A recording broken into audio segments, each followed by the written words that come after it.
Ada sebuah jalan yang jarang dipilih manusia modern. Bukan karena jalan itu tidak ada, tetapi karena terlalu sunyi untuk dilalui. Di dunia yang penuh kebisingan, di mana manusia berlomba mencari kekuatan, kekayaan, dan pengakuan, leluhur Jawa justru mengajarkan sesuatu yang terasa berlawanan. Mereka mengatakan bahwa kekuatan terbesar justru lahir dari menahan diri, bukan dari mengambil, tetapi dari mengurangi. Bukan dari memamerkan, tetapi dari menyembunyikan diri dalam kesunyian. Inilah yang dikenal sebagai tirakat. Namun di zaman sekarang, kata tirakat sering dipahami secara dangkal. Sebagian orang menganggapnya hanya sebagai puasa atau menahan diri dari hal-hal tertentu. Sebagian lagi menganggapnya sesuatu yang mistis, bahkan menakutkan. Padahal, bagi para leluhur Jawa, tirakat bukan sekedar ritual. Ia adalah jalan batin, sebuah metode kuno untuk menata diri, menundukkan ego, dan menyadari sesuatu yang lebih besar dari diri manusia. Konon, para pencari kebijaksanaan di masa lalu tidak memulai perjalanan spiritual mereka dengan mencari kekuatan luar. Mereka memulainya dengan mengalahkan sesuatu yang jauh lebih sulit, yaitu diri mereka sendiri. Karena menurut ajaran lama yang sering disampaikan secara tersembunyi, manusia memiliki dua arah perjalanan. Satu menuju dunia luar yang penuh keinginan, dan satu lagi menuju dunia dalam yang penuh kesadaran. Sebagian besar manusia berjalan ke arah pertama, namun hanya sedikit yang berani memasuki arah kedua. Dan tirakat adalah pintu masuk menuju perjalanan itu. Tetapi pertanyaannya adalah ini: jika tirakat begitu penting dalam spiritualitas Jawa, mengapa pengetahuan tentangnya jarang dijelaskan secara terbuka? Mengapa para leluhur lebih sering menyampaikannya melalui simbol, laku, dan kesunyian daripada melalui kata-kata?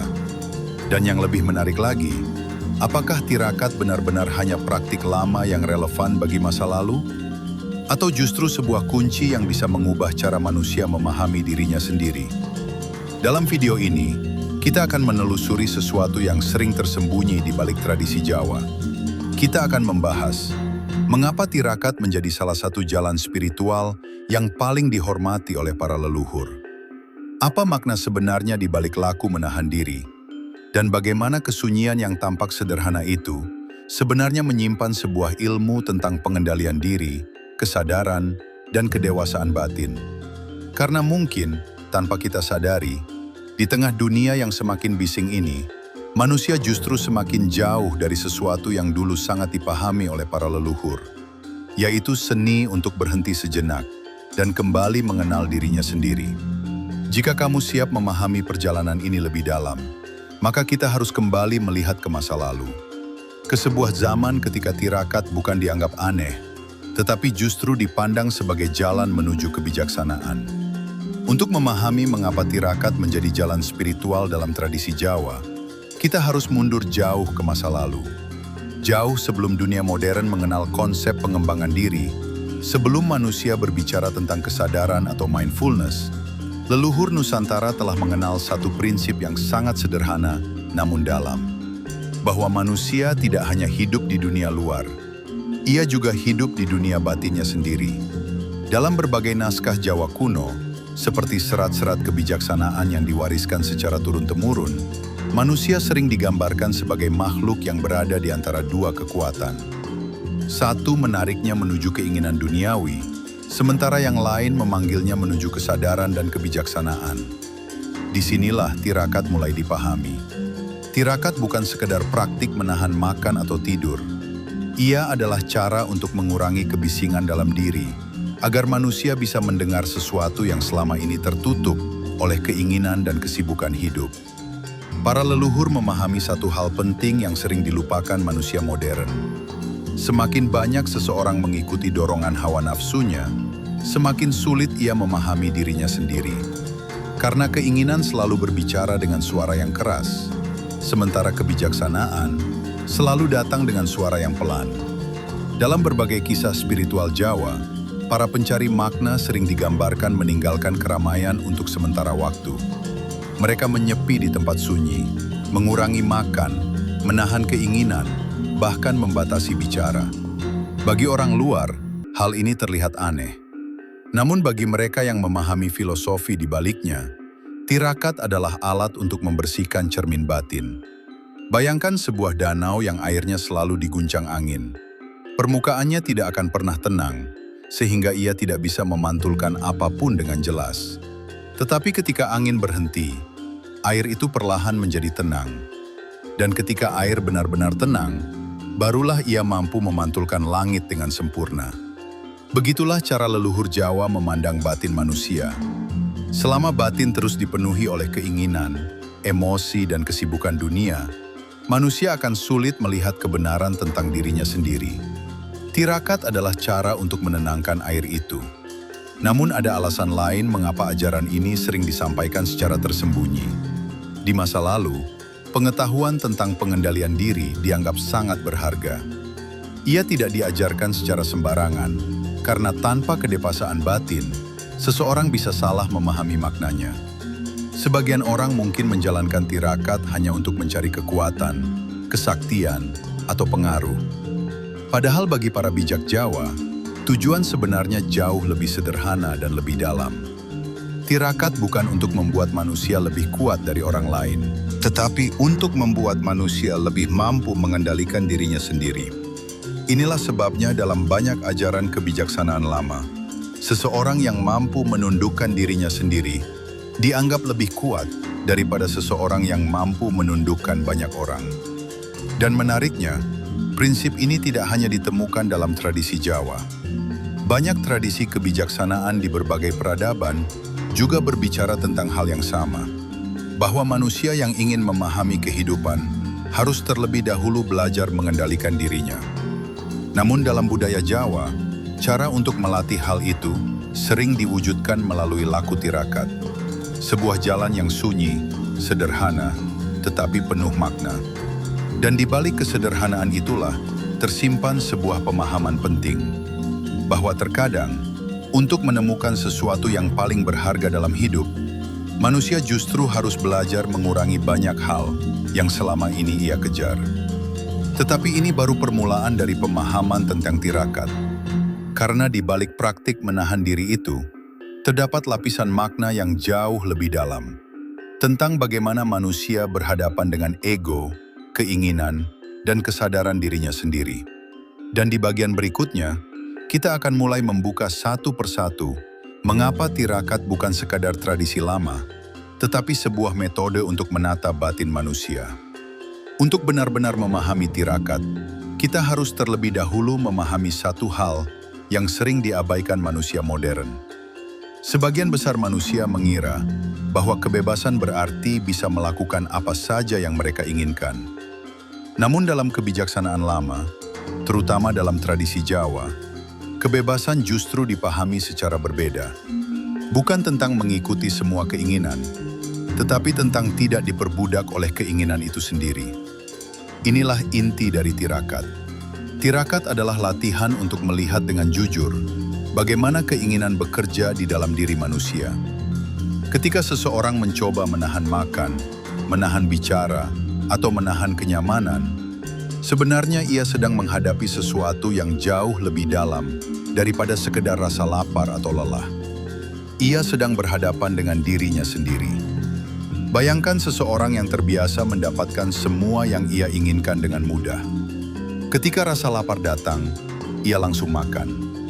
Ketika bosan, ia mencari hiburan. Ketika marah, ia langsung melampiaskan emosinya. Tanpa disadari, hidupnya mulai dikendalikan oleh dorongan-dorongan itu. Tirakat mengubah pola itu secara perlahan. Ketika seseorang menahan diri dari sesuatu yang sebenarnya bisa ia lakukan, ia mulai melihat sesuatu yang sebelumnya tersembunyi. Ia mulai menyadari bahwa di dalam dirinya ada suara yang selalu meminta lebih kenyang, lebih nyaman, lebih dihargai, lebih dipuji. Dan suara itu tidak pernah benar-benar puas. Dalam ajaran kebijaksanaan Jawa, suara ini sering dianggap sebagai bagian dari ego manusia. Ego bukan selalu sesuatu yang jahat. Ia adalah bagian dari diri manusia yang membuat kita bertahan hidup, mencari keamanan, dan memenuhi kebutuhan. Namun ketika ego terlalu kuat, ia bisa membuat manusia lupa pada sesuatu yang lebih penting. Ia membuat manusia terus mengejar dunia luar, tanpa pernah berhenti untuk memahami dunia dalam dirinya.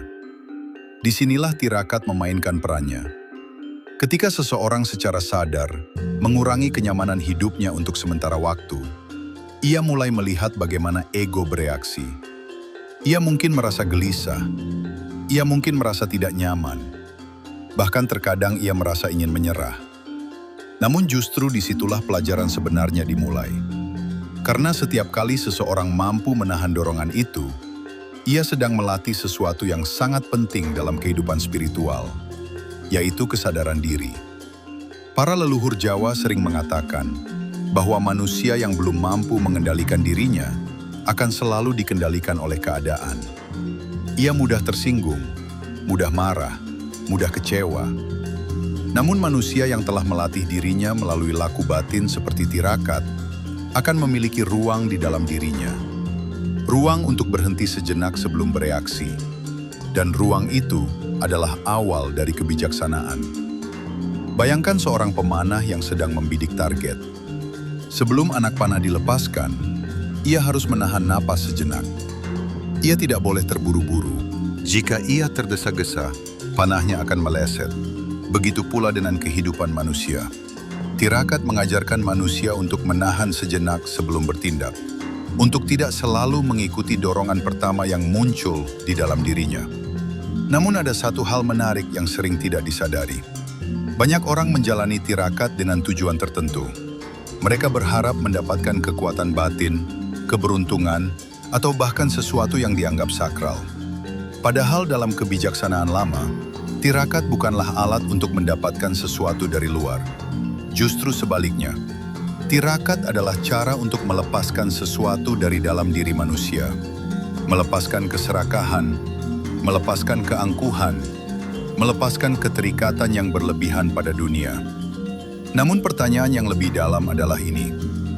Jika tirakat sebenarnya tentang melepaskan dan mengendalikan diri, mengapa dalam banyak cerita spiritual Jawa, praktik ini sering dikaitkan dengan kekuatan atau kemampuan tertentu? Apakah tirakat memang bisa membuka sesuatu yang tersembunyi dalam diri manusia? Atau semua itu hanyalah kesalahpahaman yang berkembang dari generasi ke generasi? Untuk memahami hal itu, kita harus melihat tirakat dari lapisan yang lebih dalam lagi. Karena di balik praktik sederhana menahan diri itu, sebenarnya ada sebuah proses perubahan batin yang jauh lebih kompleks daripada yang terlihat di permukaan. Disinilah tirakat mulai memasuki wilayah yang lebih dalam. Banyak orang melihat tirakat hanya dari luar. Mereka melihat seseorang yang berpuasa, menyepi, atau mengurangi kenyamanan hidupnya. Dari sudut pandang luar, praktik itu tampak sederhana, bahkan terkadang terlihat seperti menyiksa diri. Namun bagi para pencari kebijaksanaan, tirakat bukan tentang menyiksa tubuh. Ia adalah cara untuk menundukkan sesuatu yang jauh lebih sulit dikendalikan, yaitu keinginan yang tidak pernah berhenti muncul di dalam diri manusia. Ada sebuah pemahaman lama dalam kebijaksanaan Jawa yang mengatakan bahwa manusia sering merasa dirinya bebas, padahal sebenarnya ia sedang dikendalikan oleh banyak hal yang tidak ia sadari. Dikendalikan oleh rasa ingin dipuji, dikendalikan oleh rasa takut kehilangan, dikendalikan oleh keinginan untuk selalu merasa lebih dari orang lain. Tanpa disadari, semua itu membentuk sebuah penjara yang tidak terlihat. Dan tirakat adalah salah satu cara untuk melihat penjara itu dengan jelas. Ketika seseorang mulai mengurangi hal-hal yang biasanya memuaskan dirinya, ia mulai merasakan sesuatu yang aneh. Pikiran menjadi lebih sensitif. Perasaan menjadi lebih jujur. Hal-hal kecil yang biasanya tertutup oleh kesibukan hidup mulai muncul ke permukaan. Kadang yang muncul adalah kegelisahan, kadang kemarahan, kadang bahkan kesedihan yang selama ini dipendam. Inilah sebabnya tirakat tidak selalu terasa nyaman.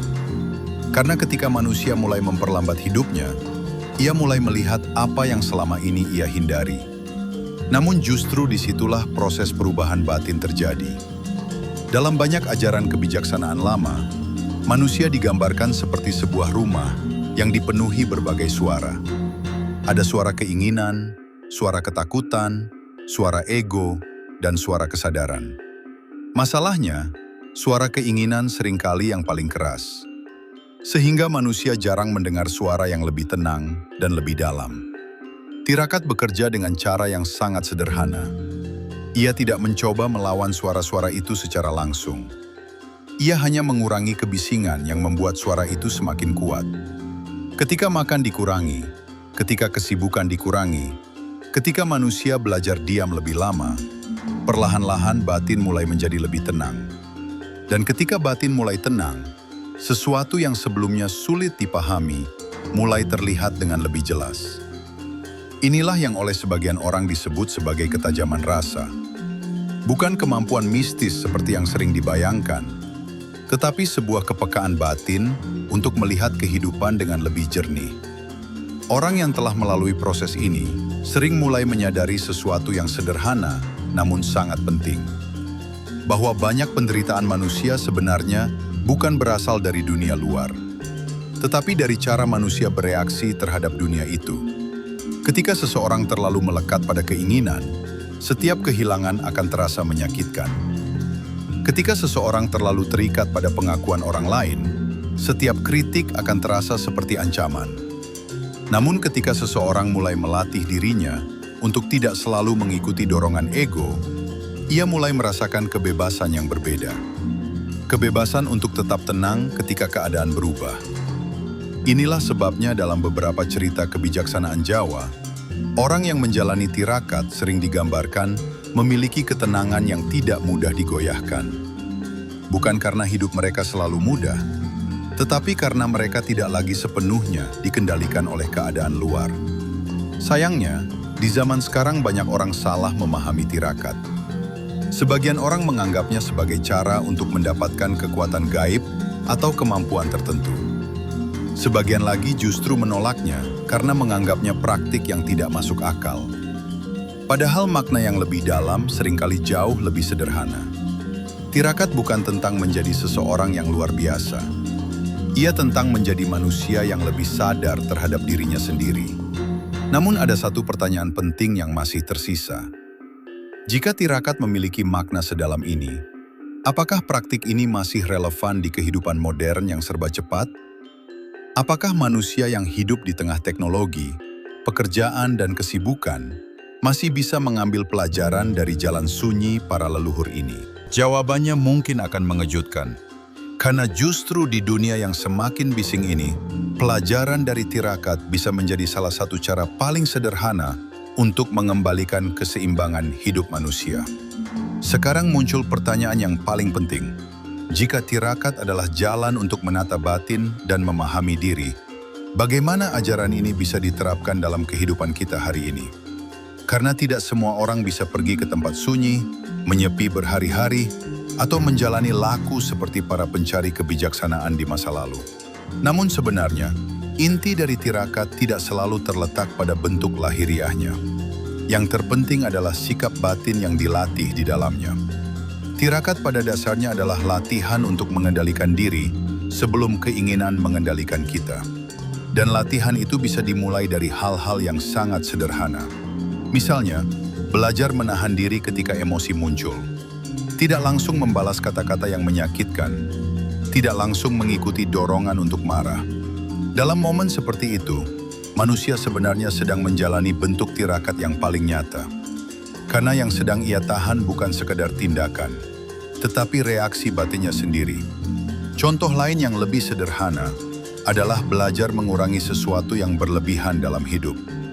Di dunia modern, manusia sering hidup dalam pola yang penuh konsumsi. Terus melihat, terus membeli, terus mencari hiburan tanpa henti. Tanpa disadari, semua itu membuat pikiran selalu sibuk dan batin tidak pernah benar-benar tenang.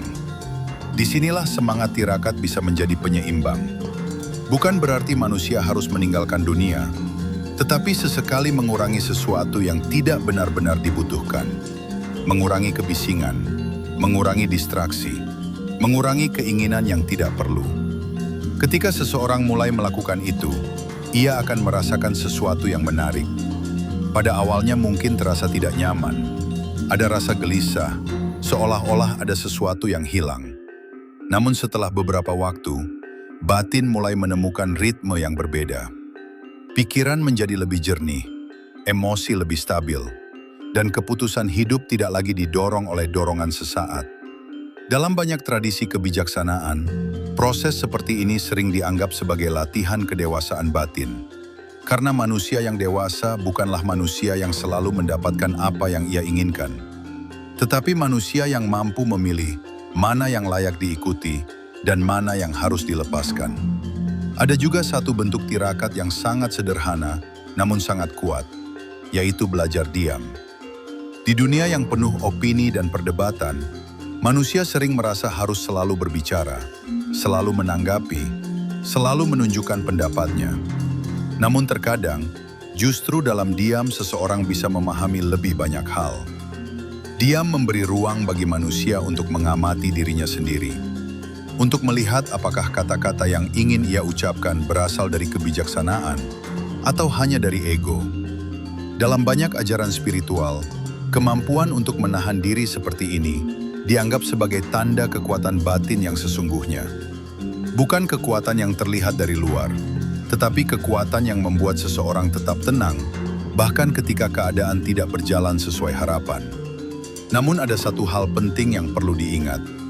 Tirakat bukanlah tentang memaksa diri atau menyiksa diri. Ia bukan perlombaan untuk menjadi yang paling keras terhadap diri sendiri. Jika dilakukan tanpa pemahaman, tirakat justru bisa berubah menjadi kebanggaan baru bagi ego. Padahal tujuan sebenarnya adalah melembutkan hati dan menata kesadaran.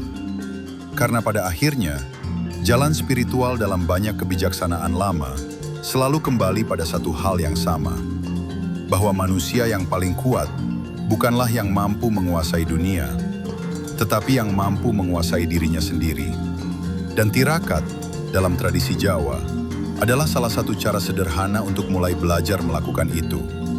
Namun semua ini membawa kita pada satu renungan terakhir.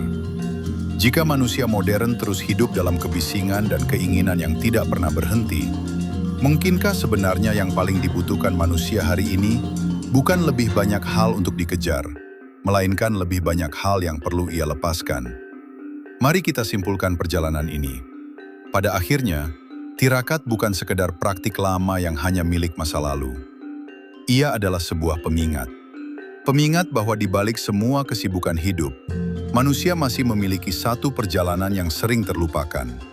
Perjalanan menuju dirinya sendiri. Para leluhur Jawa memahami sesuatu yang sangat sederhana, namun sangat dalam. Bahwa manusia tidak selalu tersesat karena kurang pengetahuan. Terkadang manusia tersesat karena terlalu banyak mengikuti keinginannya sendiri. Semakin banyak manusia mengejar sesuatu di luar dirinya, semakin jauh ia bisa kehilangan arah di dalam dirinya. Disinilah tirakat mengambil perannya. Ia bukan tentang menyiksa diri. Ia bukan tentang mencari kekuatan yang aneh atau luar biasa. Tirakat adalah latihan untuk berhenti sejenak dari kebisingan dunia. Untuk melihat dengan jujur apa yang sebenarnya terjadi di dalam diri kita. Untuk menyadari keinginan yang selama ini kita ikuti tanpa berpikir. Dan untuk belajar bahwa tidak semua dorongan harus selalu dituruti. Karena seringkali, kekuatan terbesar manusia tidak muncul ketika ia mendapatkan apa yang ia inginkan. Tetapi ketika ia mampu menahan diri dari sesuatu yang sebenarnya bisa ia lakukan. Dalam kesunyian itulah, manusia mulai memahami sesuatu yang lebih dalam. Bahwa ketenangan tidak selalu datang dari dunia luar. Ia lahir dari hati yang tidak lagi diperbudak oleh keinginan yang tidak pernah selesai. Mungkin inilah alasan mengapa banyak ajaran kebijaksanaan lama tidak pernah diajarkan secara terbuka. Karena pengetahuan seperti ini tidak hanya dipahami dengan pikiran. Ia harus dirasakan, dijalani, dan dialami secara perlahan. Dan mungkin, tanpa kita sadari, dunia modern justru semakin membutuhkan pelajaran ini. Di tengah kehidupan yang semakin cepat, semakin penuh distraksi, dan semakin bising, kemampuan untuk menahan diri, memperlambat langkah, dan mendengar suara batin sendiri menjadi sesuatu yang sangat langka. Namun justru disitulah letak nilainya.